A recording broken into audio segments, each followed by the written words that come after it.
Back here on the Meat Speak podcast, powered by the Certified Angus Beef brand. I'd like to say this has become tradition, but this is year 2. And I think, I don't know what the unofficial rules of traditions are, but I think you actually have to have 3 of something for it to be considered official. But this is Thanksgiving week, right? And of all the many things, right, that have gone on in 2020, we have an awful lot to be thankful for, certainly with what we get to do on a daily basis. We want to reach out and really spend a day talking about, and to some of the people who I think kind of you forget about how important these folks are. They're the people who are raising the food that we consume every single day. Of course, we're talking about farmers and ranchers, and I'm super excited to be joined here first by meat scientist Diana Clark. How are you? Doing fantastic. Excellent. And coming to us on the line via Zoom all the way from St. Joseph, Missouri, a proud Michigan State Sparty, Mark McCully, the chief of the American Angus Association. How you doing, sir? I'm doing outstanding. It's great to be with you again. We're so a tradition. 2 years, we're going to call it a tradition. We can make it official. Now, if you go back and listen a year ago, you were actually here in the studio with us, right, at a time when, you know, travel restrictions were a little different and whatnot. And you were still in Worcester a good bit of time anyway, here in Ohio.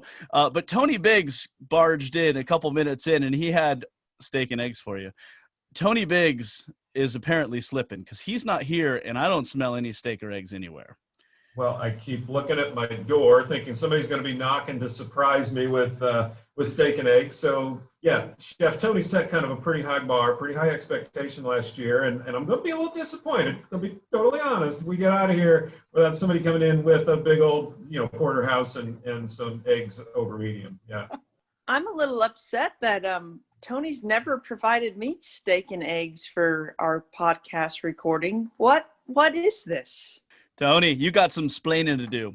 I will say I have not seen Tony all week here, so there is a very good chance maybe it's because he was making his way to St. Joseph, Missouri. I mean, who isn't making their way to St. Joseph, Missouri, right? Because St. Joseph, Missouri is home to the American Angus Association. Mark McCully, there are a lot of people who listen to this podcast who are meatheads, right? They are on the culinary side. They're on the end user side.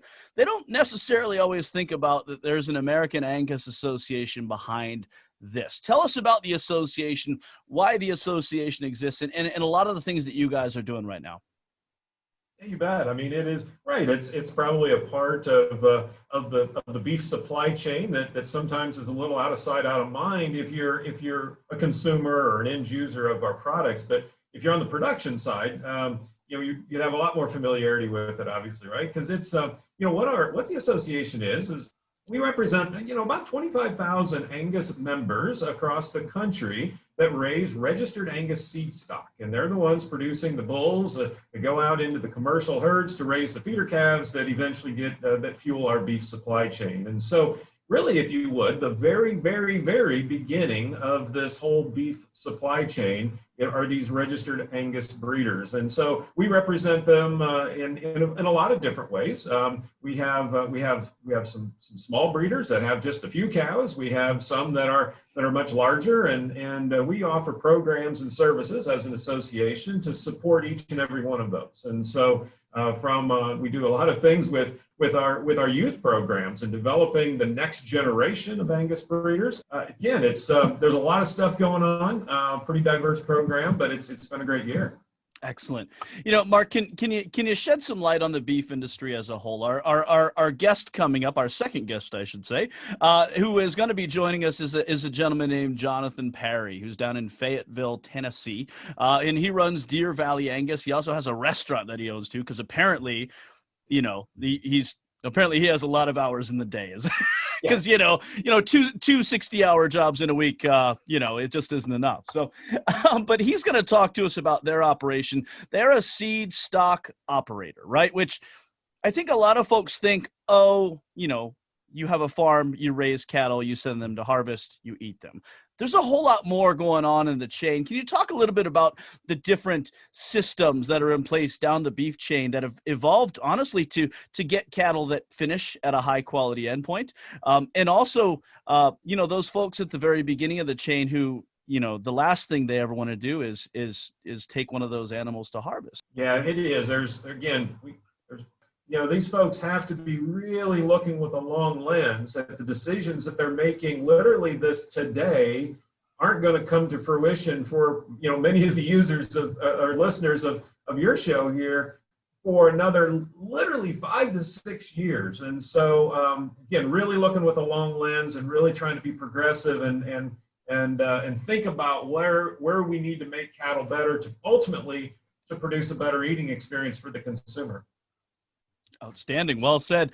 Tell us about yourself, right? You are, and I say this understanding there might be a little animosity in the room here. Of course, Diana Clark is a proud graduate of the Fighting Illini, right? You're a Michigan State guy. Tell us your story. How did you get into how does one become the head, the chief, the CEO of the American Angus Association?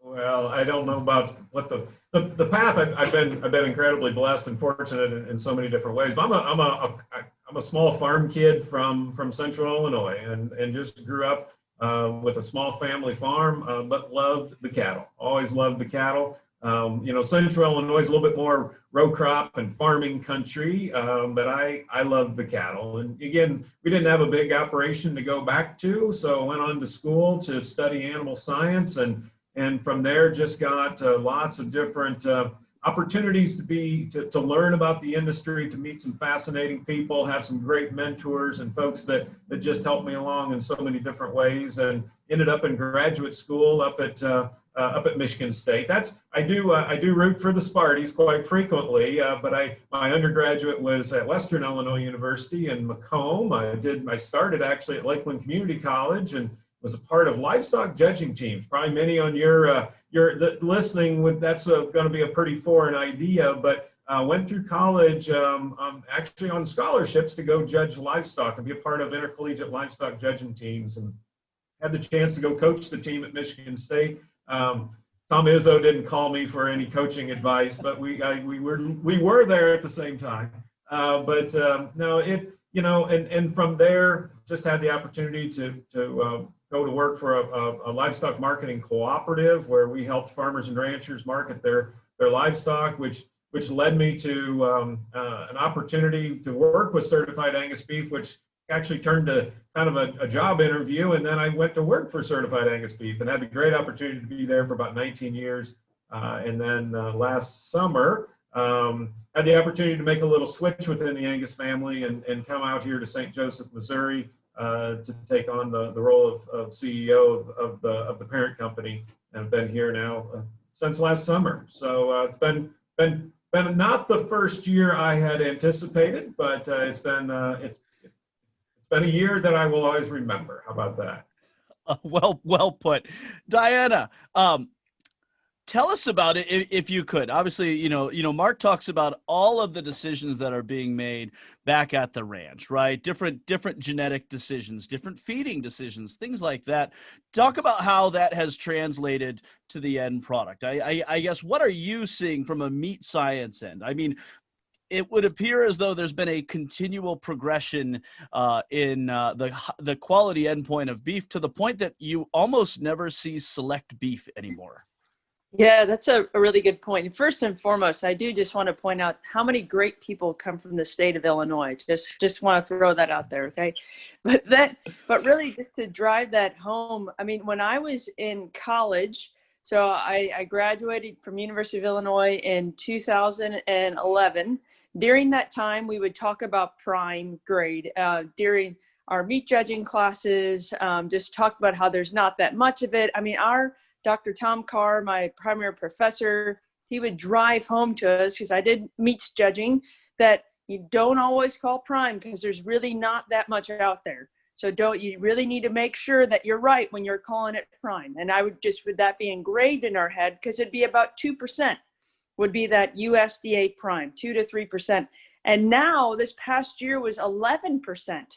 it's incredible to see how the genetics have come so far. And to me, it seems like such a short period of time, but really, like Mark was saying, I mean, they were planning this out 5-6 years in advance. And we did see that in 2012, there was a major drought that happened within the United States. And I think that caused a lot of those farmers and ranchers to make decisions to save the best genetics. And now we're seeing that effect in the market today. And we continue to see it grow. I mean, it really is awesome to see how much high quality cattle, Angus cattle specifically, are out there, but then also to see on the consumer endpoint of the demand for it. Consumers want more marbling, they want more flavor, and that's just continuing to drive the demand for registered Angus cattle, which is awesome. Just for certified Angus beef, that mission is just really, I feel like, being complete by it, and it just helps motivate us each and every day. Excellent. Well said. Mark, one of the, I've been with certified Angus beef for 10 years now. Crazy, right? And one of the early things, presentations that I actually sat in on that you gave that has always stuck with me was the basis of, certified Angus beef, all of the copycat programs that have come along after, everything sort of sprung from a result of a time when the USDA actually kind of relaxed the grading standards because there wasn't as much high quality beef in the marketplace. Did you ever think we'd be to the point now where not only are we not seeing select beef nearly as much, we're seeing so much prime that even if it's not officially sorted, in our minds we're saying that's prime, that's super prime. I mean, you're starting to see such an abundance of that. Did you ever think that the industry would get to this point? It's funny. Kind of the cool thing about PowerPoint is you save all these old presentations. So I've actually, every once in a while, I'll for whatever reason, go be looking for something, and I'll find presentations that I gave to producers, like literally 25 years ago, right? And it is funny. It's to have that perspective of where we've always known that marbling, which is the driver of grade, right? Primarily of quality grade, it's a highly heritable trait, which means we can select for it and make progress. There's some other traits out there, like fertility is actually not, most of the differences we see in fertility are about the environment and less about genetics, right? So this is just fundamentals of animal breeding, but we've always known that marbling is very highly heritable. What I think we've maybe, what I would have not maybe predicted accurately is how much room there was. I always knew we could make progress. What I thought might happen is, as to, the example Diana made of, we used to be at 2% prime and now we're at 10%, or, we at one point we're at 14% of Angus type cattle meeting the brand specifications, and now we easily run in the mid 30s. What I thought might happen, or what I underestimated, was the demand component of that. And what I meant by the reason we've continued to see that number grow and more genetic selection pressure put on marbling is because the premiums in the market have continued to stay large for prime and for certified Angus beef. We've not oversaturated, if you will, the market. And so the signal is still being sent to the producers to say, bring it on. We want more. I thought maybe when we hit 3% or 5% prime, the signal might go away and that spread might really compress. That hasn't happened. And so it's just told producers, hey, consumer, both here in the US and the consumer around the world, wants more. And the beautiful part of this, from an animal scientist and from a production standpoint as the cattleman, I can select for marbling and not have to sacrifice other things. It's not an either or kind of thing where, wow, do I have to make the product better and give up a bunch of pounds of performance or efficiency? It's not. And that's the great thing about what we're able to do here at the American Angus Association, is put tools in cattlemen's hands, numbers and data and things to help them to be able to make the product higher quality and then also create improvements in efficiency. And so it's not an either or, it's an and that's really a sustainable situation.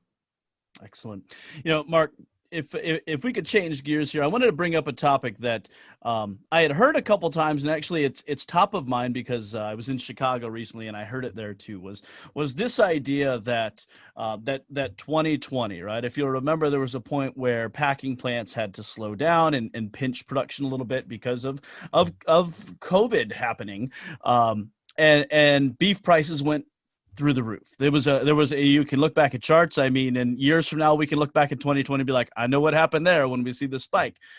There is this notion that the farmers and the ranchers had a really good year financially because beef prices to the end users got really, really high. Not exactly the case, correct? Not exactly the case, and in fact, maybe not at all the case. What we saw was a market that was doing its job. That's the job of markets is to rationalize supply and demand. And again, when the plants had to shut down because of COVID, when distribution shut down, when the supply shut down, and there was only this very limited amount of product coming out the spigot, right? The market did what it's supposed to do, and it rationalizes that, right? And so the prices went through the roof, and so that's what happened. But yeah, know that those dollars, unfortunately, didn't. That wasn't this big windfall that came back into cattlemen's pockets. In fact, it's been a really rough year. It's been in some regards, as I talk to so many of our members, whether from coast to coast, wherever, but so many of our ranching partners that are in again, think ranching country, right? The Dakotas and Nebraska and Montanas and Texas and Oklahoma. This idea of social distancing, not a new concept for them, right? They've been doing that for a while. The market though has and they're essential employees, right? They the cows don't take a break from needing hay hauled and things taken care of on these operations go 365 period, right? And so in some regards life didn't change maybe a lot, but this market got really it just got so unpredictable. And the reality is when there was this backlog, when the processors couldn't work, right, then the finished cattle couldn't come out of the feedlots. So we got this backlog of cattle finishing in the feed yard, which put more back pressure back onto the cow-calf producers, that there's feeder cattle that would typically be flowing into the feed yard. There was no room yet. We had to kind of work through this glut of supply. We ended up in the feed yard. So actually feeder calf prices were suppressed through that and still are. And so that's the reality. And I guess another quick point, because this is something that I think doesn't get, when we talk about our members and our seed stock breeders, they in many cases have one payday a year. They sell their seed stock, their bulls in particular, and that's their one sales event of the year in many cases. Most of or many of our producers, especially through the Midwest, their bull sales are in January, February, March, April, May. So you think about last year when COVID first hit and we started seeing all this, shelter in place and all of the early disruption that we had created by COVID, that was right on top of the one sale day that our members had to sell and generate their revenue for the entire year, right? And so what we found, and this is where we worked with our breeders to help them with obviously more online. You think about, I'm sure for many of your listeners, if they're in the restaurant business, had to change their business model and look at different opportunities to deliver food to consumers. We had to find different opportunities to deliver bulls to ranchers, right? And using far more online and digital methods, videos, internet bidding, all sorts of different things to innovate to help our breeders get through that one day sale event that had to occur because ranchers needed bulls to turn out with their cows. And so probably an element of COVID that many don't think about, but it was very, very substantial to our members. Excellent.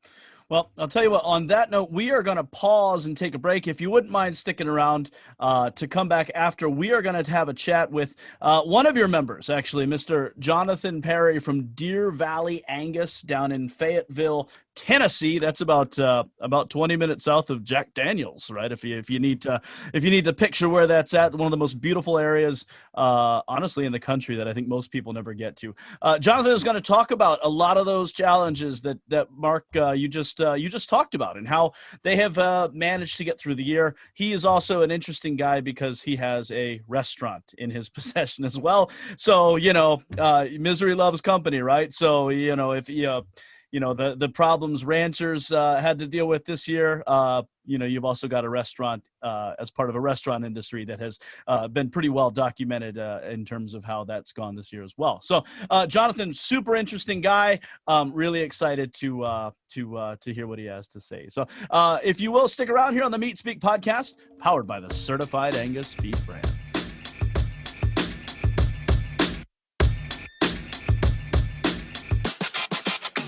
Back here on the Meat Speak podcast, powered by the Certified Angus Beef brand, we are paying homage to the farmers and the ranchers in the cattle industry who are committed to raising high-quality, consistent beef. Coming to us on the line all the way from Fayetteville, Tennessee, and honestly, one of the most beautiful parts of the country that I think most people never ever get to see it. Sir, we have Jonathan Perry from Fayetteville, from Deer Valley Angus, and he's got a unique situation where he's not only a rancher who raises cattle, manages cattle, but he's got a restaurant as well. So he kind of gets to put one foot in both sides of the industry, from raising cattle and also, cooking up steaks and whatnot for a restaurant clientele. So, sir, how you doing? Great, Brian. How are you today? We are we're doing all right, and my coffee's still hot, so it's a good start to the day for certain. So, if you could tell us about Deer Valley Angus, right? We work with a lot of farmers, and a lot of farms that we happen to come across. They're third, fourth, fifth generation. They've been in the family since. You guys are a little different in the fact that you guys are the product of a NASA rocket scientist who was interested in cattle, correct? Correct. Deer Valley is located in south central Tennessee. Fred Clark, the owner of Deer Valley, started it in 1988, 89. He grew up in northeast Arkansas, grew up on a farm in Arkansas and loved agriculture. Was fortunate enough to go away to college, get his PhD in electrical engineering, knew at a young age he wanted to work on the space program, wanted to work with NASA. So he found his way to Huntsville, Alabama, actually got his PhD while in Huntsville working for IBM, and was very blessed to work for IBM for several years before starting his own company, doing research and design and analysis on weaponry defense systems for the government. And that industry allowed him to be able to get out and afford to buy some land and start an operation that was taking him back to the roots of where he grew up and how he grew up. And he loved the coat and tie in the world he lived in there, but he'll tell you any day of the week that he could shed that coat and tie and put on blue jeans and come play in the dirt. He was a much happier person. And it started in 88, 89 and has grown into quite an operation. We encompass about 6,500 acres here in Lincoln County, Fayetteville, Tennessee. We run somewhere close to 2,000 registered Angus cattle. Our main primary business is selling commercial Angus bulls to customers across the country to raise great certified Angus beef. That's really the core of our business. Bless you, sir. We scatter registered seed stock across the country.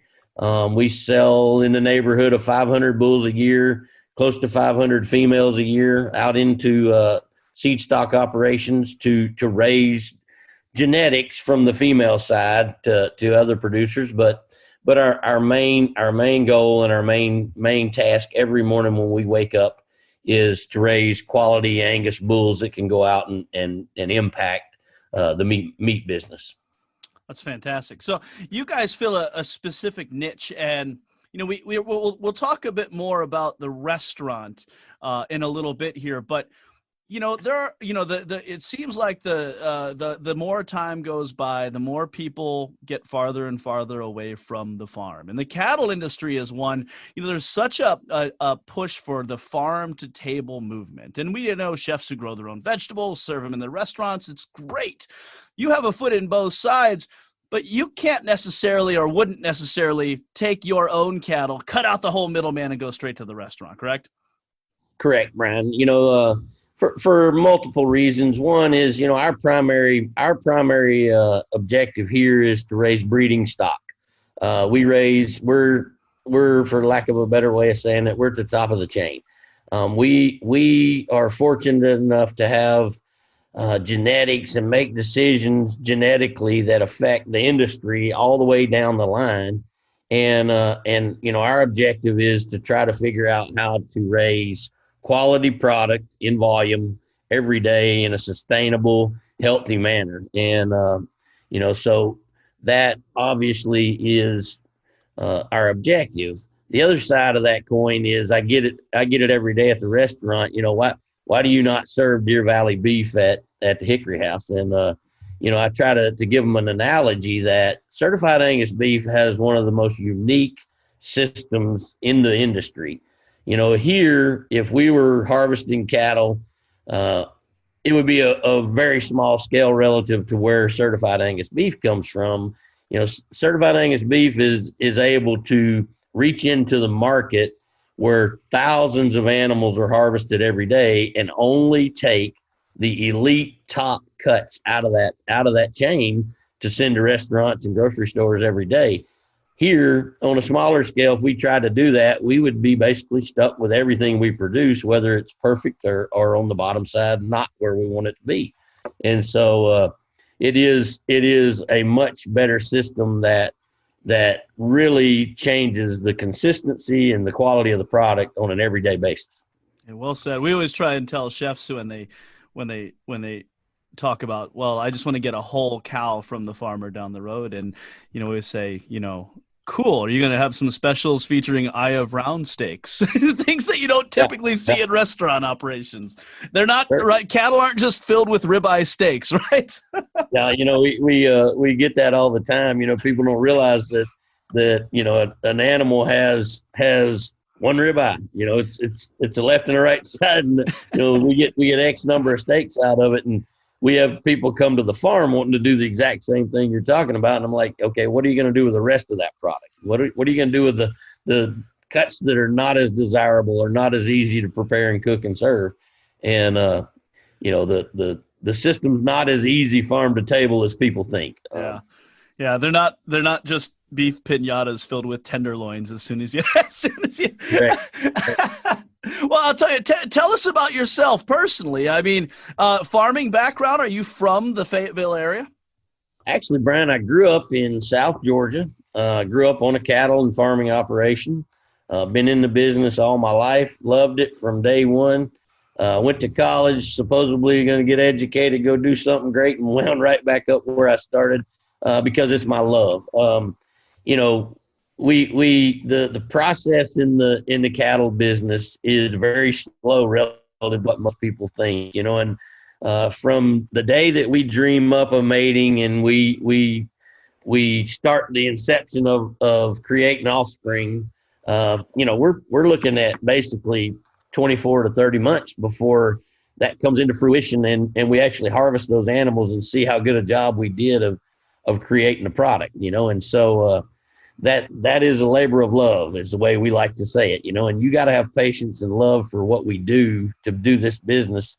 We're 100 degrees in the summertime. We're below freezing in the wintertime. We deal with mud. We deal with snow. We deal with rain, and the elements are not in our favor on most days, but we love what we do. We're tied to the land. We're tied to agriculture. And that's what the rest of the world may not realize that, producing a sustainable, healthy, high quality product for the world is not an easy task. And we take it very seriously, and we enjoy doing it. It's something that, I tell my own children, if you don't want to work hard and you don't want to spend countless hours doing things the hard way, then don't consider being in this business. But if you want something that's extremely fulfilling and will teach you everything you need to know about life, we're in that industry every day. Yeah.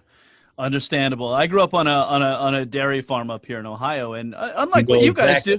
Oh yeah. Well, but at the end of the day though, when you're on a dairy farm producing milk, right? You have a finished product every single day. You guys are making decisions today that you may not know if it was a good decision or not for a year and a half, 2 years. What does a typical day look like for you guys on the farm or on the ranch? We're pretty big. We're pretty spread out. Obviously, we are blessed to have a sizable crew. I tell everybody we have too many employees on payday and not near enough the rest of the month. There's always more to do than we can get done. But, we kind of scatter out every morning, and our first task of the day is checking the animals, making sure they're healthy, making sure they have feed and water, making sure that there's no sickness or illness in them, and making sure that, everything's going in the right direction, which usually takes us about, till 10 or 11 o'clock every morning when we all gather back up and we'll take on a task for the day. Some days it's vaccinations and preg checking. Some days we do a lot of artificial insemination here. So we spend a lot of time setting up protocols, bringing cattle in and getting them ready to breed and getting them bred.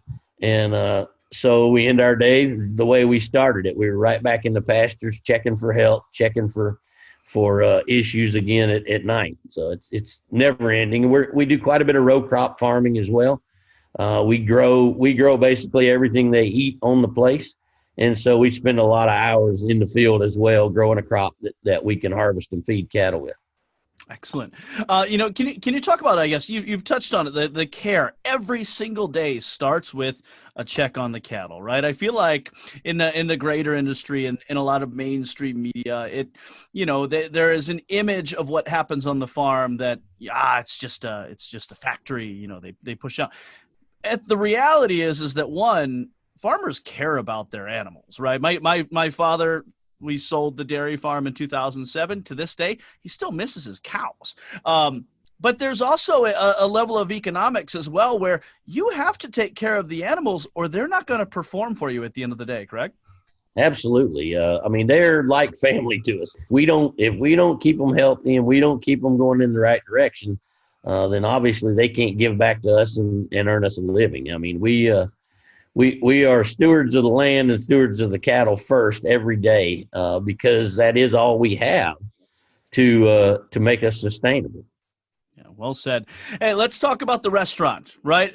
Because, running a farm, it doesn't fill up 40 hours a week plus enough, right? Now, why not jump into another, 60 plus hour a week job? Tell me about the Hickory House, located, just up the road from you guys in Pulaski? Yeah, we own the Hickory House. It's about 20 miles from the farm. It's amazing how short that 20 miles has become over the last 7-8 years driving it at night. But my wife and I started this venture about 8 years ago. She knew that I loved cooking. I loved food. And if you could see me in person, you'd know that I resemble a very good cook, because the results of my labor show well on me. I'm not a light, skinny guy. But I've always loved smoking meat. I've always loved grilling steaks, beef. We serve chicken and pork because we have to, but beef is my love and always has been my passion. And for years, we've always been the house or the neighborhood place that entertained. And I told my wife every time we'd have a function, I'd say, man, I'd love people love the fellowship. They love the food. And that's what brings me to it. And people would leave and I'd say, baby, we ought to open a restaurant. It would be, we can make it work. We can make it work. And she she'd tell me point blank that if I wanted to open a restaurant, I could sure do that with my next wife, but we weren't going to do that.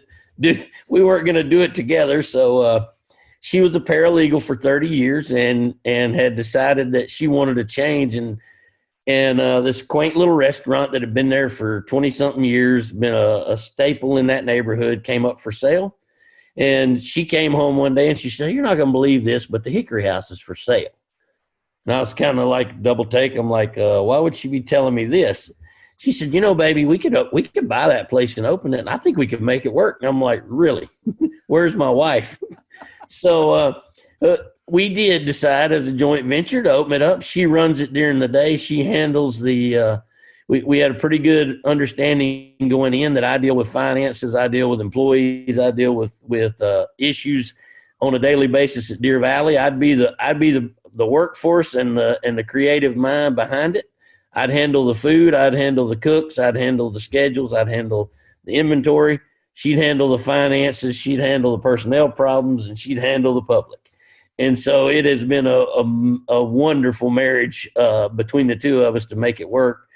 We started out, believe it or not, as a barbecue place that wanted to serve a really good certified Angus beef steak. Over the 8 years of operating Hickory House, we have become one of the most popular steakhouses, certified Angus beef steakhouses in this part of the country. And we do still sell a lot of barbecue, but steaks are what have basically put us on the map. And we do 100% certified Angus beef from the hamburgers all the way to the prime rib.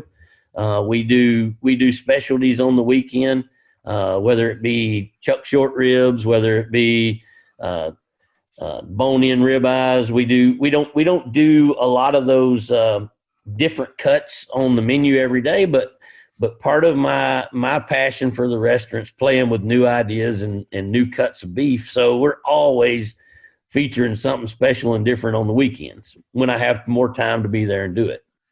Excellent. You know, I'm looking down through your menu here, and you hit on all of the classics steakhouse cuts. You know, you've got a couple different ribeyes. You've got a strip called the Stripper, by the way. You've got some sirloin cuts. The one that jumped out at me is and now I'm losing it. Where is it? The JP special. That's the one. Yes, the sirloin strip, JP's special. Tell me about that, because in my mind, being a kind of a meat nerd, is that a culotte steak? That is a culotte steak. Oh, and bless you, sir. I'll have to tell you, I've been very blessed to also be on the National Angus Board. And through the National Angus Board, I was fortunate enough to be put on the Certified Angus Beef Board of Directors. Well, one of the beautiful things about Wooster, Ohio, when you come to Certified Angus Beef's headquarters, is the Culinary Center. And that wonderful team of chefs and that wonderful meat science group, they can teach you a lot of things. And we were at the Culinary Center for an event one time, and they were basically showing us value-added cuts and things that they were working on in the meat slab. And the culotte steak was one of those items. And I'm like, man, this thing is phenomenal. So we actually came in and got to watch them to break down that muscle and fabricate those steaks. And then we got to cook them and eat them and go through the whole process. And I'm like, nobody has this steak on their menu in my part of the world. I think this thing would be phenomenal from a sales standpoint. And so we ordered 15 of those the first weekend we did them. And I thought, nobody knows what this is. Nobody will even try it. It has gone from a steak that we had 15 or 20 the first week or two we sold them. It's now our number one selling steak. The only thing that we sell more of would be 10-ounce ribeyes. And it's amazing how that steak is phenomenal. I'm a big fan. When people play the beef cuts game, what's your go-to? I'm a culotte guy. It feels like, even though it's out there now, but it feels like most people just don't understand it. Or if you see it in a retail case, it's not really labeled as a culotte. It's maybe called a sirloin. Oh, but what a fan. And you're right. You've got it, it's called the JP. It's also labeled as the sirloin strip on your menu. Looks like a little strip steak. That's exactly right. And I felt like if we put that on as a culotte, we'd never sell one, and so people, oh, what, a culotte? So I kind of featured it as my little special chef steak, and we call it a sirloin strip, which it truly is. And the cool thing about it is when I called our CAB distributor to discuss it with them, they're like, you want culottes? Oh, that's awesome. Nobody gets culottes, and so we actually are getting a ton of CAB prime culottes that come in because with the CAB culottes, and those steaks are phenomenal. They do well. They perform well. I'm a big fan. Let's turn the page. Let's talk about 2020. As it's been, obviously, it's not been an easy year for anybody, right? And it certainly hasn't been an easy year for the restaurant industry and everything that's gone on. But the cattle industry is maybe the piece that people aren't necessarily understanding. I think when beef prices went really high during the main throes of the pandemic, I think people thought, oh, these ranchers are just making a killing, right? Because the beef prices are so high. Tell me about what 2020 was like on the farm, on the ranch. It couldn't be any farther from the truth, correct? Absolutely, Brian. First of all, I want to say that we're blessed to be as successful this year as we have been. And, the outreach from communities that, we had people knocking on our door when we were closed down saying, hey, we want to help. We want to help y'all get back to business somehow. What can we do? So from a restaurant side, I've never seen anything bring a community together like this pandemic has for us in our part of the world. But from a rancher standpoint, it's not been easy. I mean, you think about the supply chain and the way things work. Your restaurants start shutting down. Your distributors have tons of products sitting on the shelf. The chain stops. The cattle that are on feed to be harvested are starting to stack up. There's nowhere for the cattle on grass to go to be finished and harvested. So all of a sudden, the rancher that's raising the product has nowhere to go with the product that he has. And so it looked like from the restaurateur side, as I'm looking at my price list every week, I'm like, oh my goodness, where is this going? The prices just continue to skyrocket. But from the rancher side, I'm sitting on a product that has nowhere to go, and they're stacking up at every point in the chain, and our price point continues to fall daily. And so there was a lot of money made in the middle somewhere, but it was not made on the farm and rancher side. And for the first time in a long time, we really struggled figuring out, okay, not only how are we going to get rid of this product, but, what can we get out of it? And it's amazing the uptake all of a sudden when it did start back moving.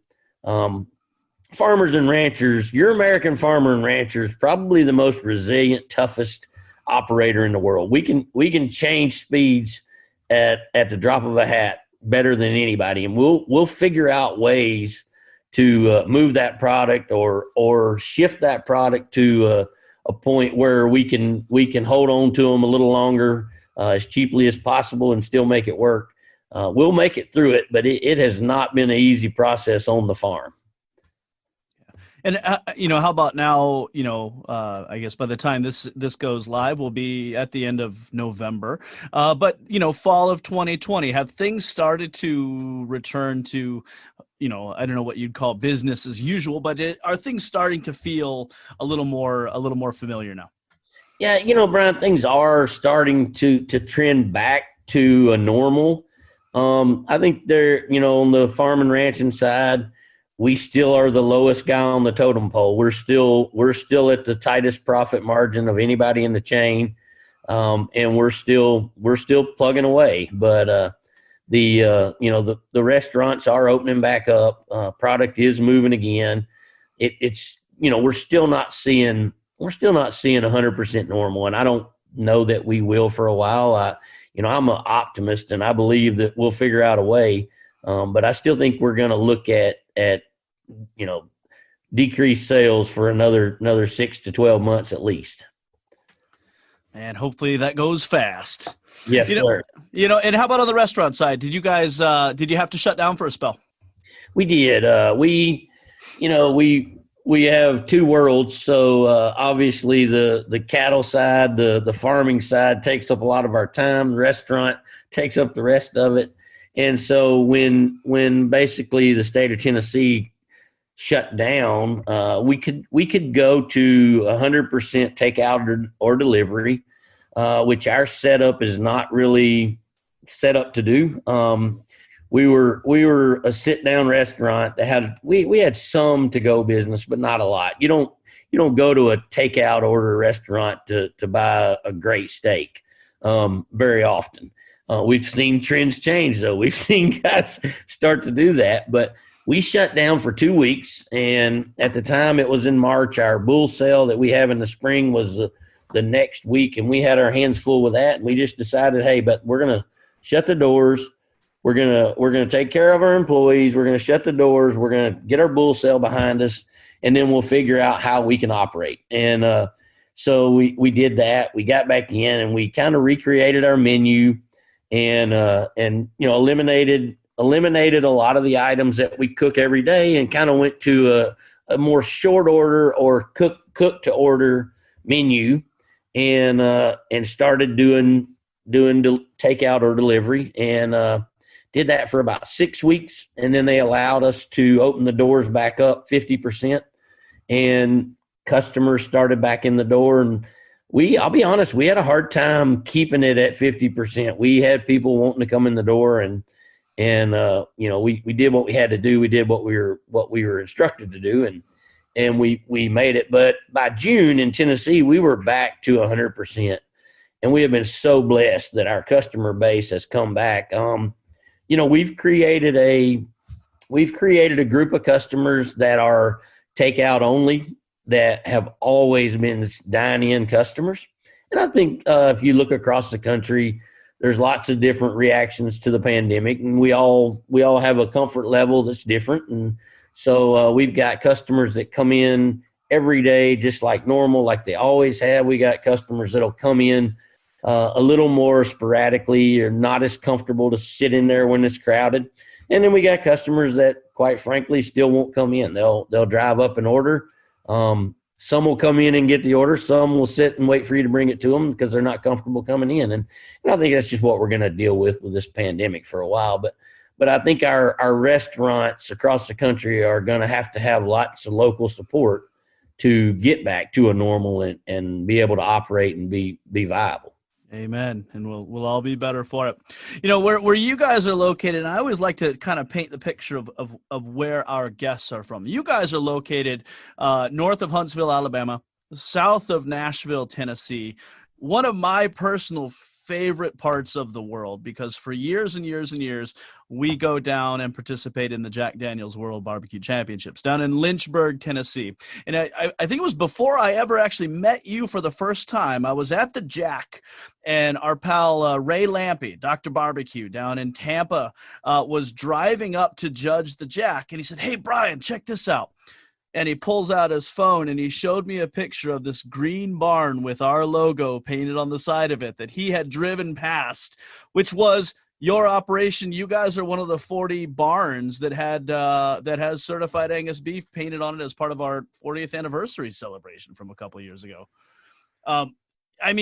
What makes a rancher want to, I guess, obviously I've got our logo tattooed on my arm, but what makes somebody on the ranching side want to pop our logo on their barn?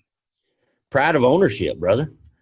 The certified Angus beef brand is owned by America's Angus farm and ranchers. No one thing in our industry has ever changed an industry more than certified Angus beef has changed the American Angus Association. The brand has basically given us a vehicle to drive faster than anybody in the country to get to the front of the industry. We were the first branded beef product, and no other branded beef product in America has quality, specs, oversight like we do. I mean, we know every day that the product we are purchasing and raising to be purchased, we know every day that our product is not only what we say it is, but we have a crew of people in Wooster, Ohio that live for the Certified Angus Beef brand and walk out into the industry every day and help food service individuals and restaurant owners get tied to our brand, because they know that brand will be viable, and the same thing every single day. Every eating experience will be positive and great. And as a rancher that raises that product, how could you not be proud to have that logo on your barn? Proud ownership, man. Man, checks in the mail. That's a beautiful thing. Yeah. All right, I got to ask one last very selfish question that has nothing to do with meat, right? Because I go to the Jack every year. Actually, I remember, I think last time I saw you, I knew that I was going to be going down to the Jack Daniels right about actually the time of year when we're recording this, usually late October, early November. Obviously, the Jack has had the kibosh put on it this year. So next year, hopefully, we'll be down in your neck of the woods. But Jack Daniels, of course, is Jack Daniels, right? And right down the road from it is George Dickel Distillery, both of which I have bottles of each in my kitchen pretty much all the time. I don't play favorites. I like them both. What, as a man, are you a connoisseur of the Tennessee whiskey movement? I am. Jack Daniels is 20-something miles down the road, and if you show up again and don't call and invite me, you and I are going to be on bad terms, because I would love to come join you at that event. You'd be amazed, though, how many people come to visit us from all over the country. They're either on their way to Jack Daniels to tour, or they're coming from Jack Daniels, just taking a tour coming here. Oddly enough, there is an upstart, and I say an upstart, there's a distillery right here in town called Pritchard's Distillery. And of all the Tennessee whiskeys, I've partly because it's here and local, but I love the Sweet Lucy that Pritchard's makes. And you'll have to try a bottle. I'll get you a bottle. But, yes, the Tennessee whiskey is a staple here. Nothing goes better with a good certified Angus beef steak. Amen. I actually have a bottle of Pritchard's White Lightning sitting on my shelf right now. So, oh, you got some. Okay, you know all about it then. I have not tried the whiskey, though, so it's on the list. I did not realize you guys are also home to Benjamin Pritchard's and his famous White Lightning and whiskey. There you go. Yeah, right down the street. Right down the street. Those are good people to know. But before we wrap, before we take another 2 weeks in between episodes, and obviously Thanksgiving will fall within that stretch too. If you as a farmer, as a rancher, and honestly as a restaurateur as well, if you have a single message that you would like to put out for folks in for folks around the world who honestly don't touch either of them, other than they happen to eat meat and they happen to sometimes get it in a restaurant or a grocery store and maybe pass by a pasture of cattle. I guess what is that message that you'd like to put out to those folks? I guess my message would be that we want the buying public, the consumer, to know that nowhere else in the world is a safer, healthier, more sustainable product produced than on America's farm and ranches. We live it every day. It's a lifestyle. It's a way of life. We're not factories that stamp out food. We raise our families here. This is what we do every day. And it's a lifestyle. It's a way of life. We bring our children up on the ranch so that they learn values and they learn work ethic and they learn how to be stewards of the land and how to be stewards of the cattle or the livestock. And we face lots of confusion and competition in the marketplace, but I can tell you that the American Angus breeders of this country do a better job of creating a safe, consistent product every day that is mouth-watering good and pleases every time you sit down. You asked about the logo on the barn. The pride of ownership is huge for all of us. And, we see lots of, I'm going to touch on something that's really passionate to me from a restaurant certified Angus beef restaurant owner standpoint and an American Angus rancher standpoint, that logo, that's our trademark. And everybody in the industry has tried to emulate or imitate an Angus product. There's only one certified Angus beef. There's only one system built in the industry like it. So when you eat a certified Angus beef product, you know from the day it started on the farm and ranch to the day it got on your table, everything about it is true and pure and consistent and verified. The rest of these imitation products, brand confusion, as we like to say, Angus by the name Angus is not the same. It's certified Angus beef is our trademark, and we're very serious about it. The proud ownership's huge. Man, we appreciate you. We appreciate you sharing that. On that note, Mr. Jonathan Perry from Deer Valley Angus in Fayetteville, Tennessee, and also the Hickory House in Pulaski, Tennessee. By the way, you guys are situated quite nicely between a couple of my favorite barbecue joints. If you head south to Decatur, Alabama, to Big Bob Gibson's, Chris Lilly's fine place. If you head north into Nashville, you've got a place called Peg Leg Porker, which I love. They don't have any brisket on the menu because Carrie Bringle will say, "We're in Tennessee," right? You're in Tennessee though. What's your take on what constitutes Tennessee barbecue? Let me tell you, it's funny. I grew up in Georgia. I've lived in Tennessee for 20-something years. I've traveled Texas for miles and miles. Brisket is barbecue. I love Texas brisket. And when we started, that's what I've tried to perfect growing up cooking it. If you think Big Bob Gibson's is great and Peg Legs is great, and they are, been there, wonderful places to eat. If you'll join us at the Hickory House the next time you're through town, we'll give you another favorite spot to stay at. I can't wait. We will. Chef Michael Ollier and I will be there. We'll throw you in the side of a rental car and we'll go up to Jack Daniel's after we feast. Yeah, I don't mean to sound arrogant, but I think our brisket will stand up with anybody's. When we opened, we put brisket on the menu. Obviously, it was a given for us. And in Tennessee, very, very few barbecue places serve brisket. It's not a typical staple at a barbecue place in Tennessee. And so our brisket is by far our highest selling barbecue item, and we've done well with certified Angus beef brisket. Oh, bless you, sir. I cannot wait to come feast on your brisket. Hopefully a year from now, if not sooner, because I'm always looking for an excuse to get down to your neck of the woods. So, Jonathan Perry from Deer Valley Angus, Hickory House Restaurant. Sir, we appreciate all the things that you guys do. Thankful to you guys. Thankful for all the folks who spend their livelihoods raising the food to feed the world. Because honestly, if y'all weren't doing what you were doing, we're going to be awful hungry eating carrots. So, well, thank you, Brian. And again, I'll say the same thing to certified Angus beef and the staff in Worcester and around the country. Without y'all, the Angus breeders of the world and of America would have a hard time getting our product where it needs to be. And we thank you guys for the support that you offer us as breeders and the industry every day. Hey, thank you so much, sir. Happy Thanksgiving to you and the fam, and hopefully catch up soon. Thanks. You too, bud. Hey, take care.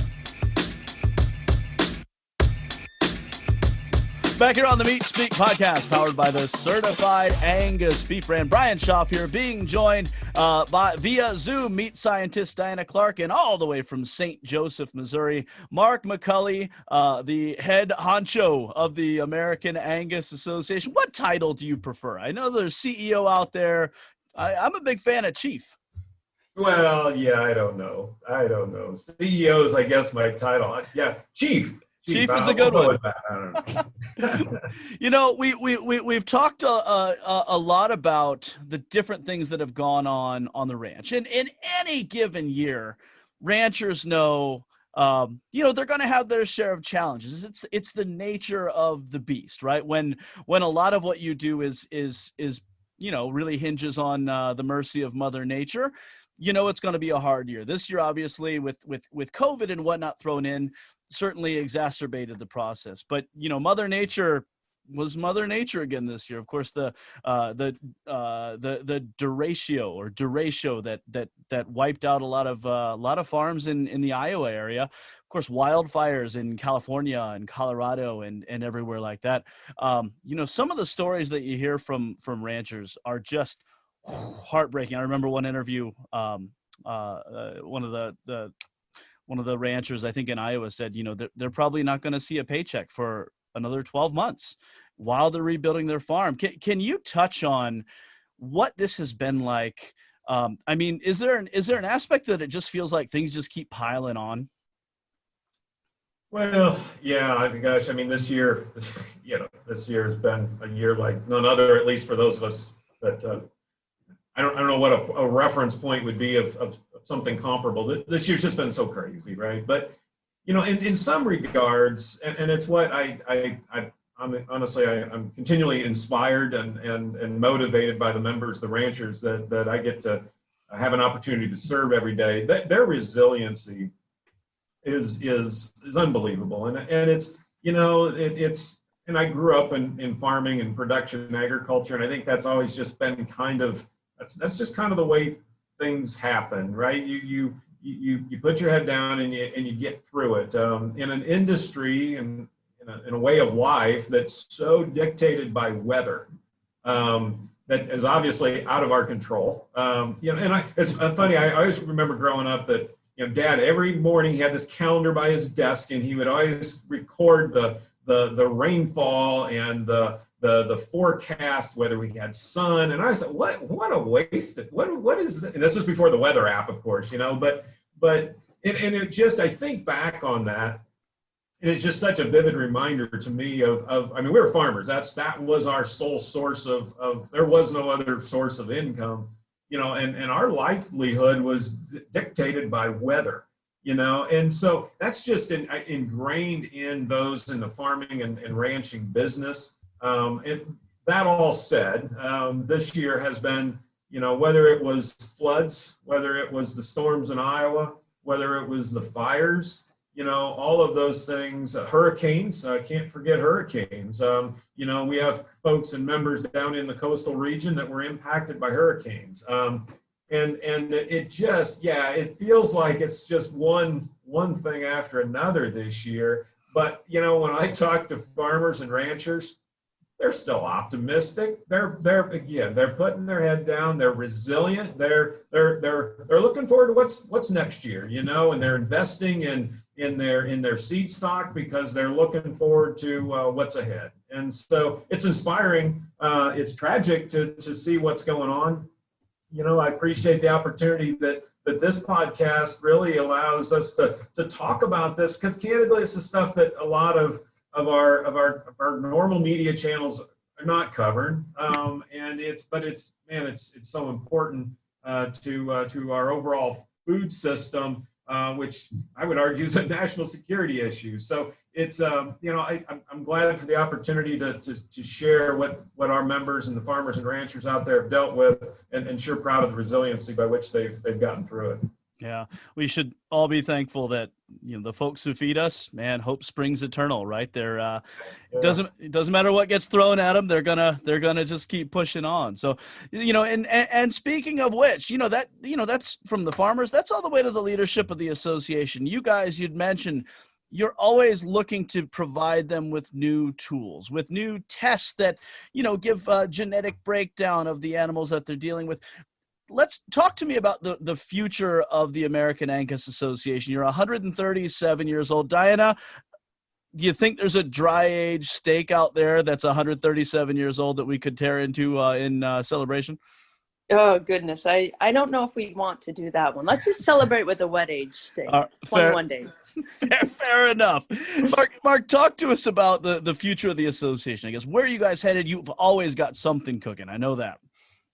Well, again, as I mentioned earlier, our breeders, they're looking 5-10 years down the road. So as an association that serves that, we've got to be doing the same thing, and it's hard to not look down the road and be, think about technology, right? And what will the technology, how will technology be impacting, how we do our business today? And I think, it's exciting to see things around, there's a term precision agriculture that, a lot of farming, we think about crop farming has been utilizing for a long time, meaning it's, utilizing GPS, utilizing all of this technology to really help precisely apply fertilizer and herbicide or whatever is needed for that particular piece of land. And we see similar kind of things really on the cattle side. What we know today is not through genetic modification, but through genetic selection, we can provide these tools. Today, or if you go back, if you will, 50 years ago, all we really had was to look at the animal and say, is that a good one, or is that one we should keep for breeding stock? And then we started, taking more measurements and weights and measuring their performance and efficiency. How many pounds of feed did it take to put on that pound of gain? And we can start making improvements that way. And today, what we're able to do is through genomic profiling, by simply taking a drop of blood on these animals, we're able to get a far better look at their genomic and genetic potential, and then able to make tools for our breeders to use to make improvements. And so we're going to continue to advance. We're doing some cool stuff around immune response, meaning finding those animals that are less likely to get sick. Or less likely to be, have a health issue when they're maybe have a stress introduced to them. And so things like that allow us to raise healthier cattle, which is, for the farmer and rancher, the last thing they want to do is to try to treat an animal with an antibiotic to get them healthy. They will if they need to, because they need to keep that animal healthy. But if we can keep them to find those animals that are naturally more healthy or have a stronger immune system, then we're going to try to select and make more of those. So those are the kinds of things we're looking at and thinking about long term. It's fascinating. It blows my mind to hear the things that goes into this. And you're right. The last thing that farmers and ranchers ever want is for their animals to get ill. I mean, for one, they're like your children. For two, medicine's expensive. So there's economics and, just a love of cattle care that's going on out there. But before we wrap, this is our final lead into Thanksgiving. Certainly, Mr. McCully, all of us here at Certified Angus Beef are thankful for you and all of the association members and all the work that you guys put into feeding the world. If we could, let's wrap by give us a rundown of what's hitting your Thanksgiving table. Well, of course, it'll be Certified Angus Beef Brand Prime Rib. That's without. There may be some turkey. We tend to be a little traditional around our household as well. But and actually, this is a little different year for us. We're again just kind of recently officially moved out here to Missouri. But I think we're going to be heading back to Ohio to do Thanksgiving, see some friends.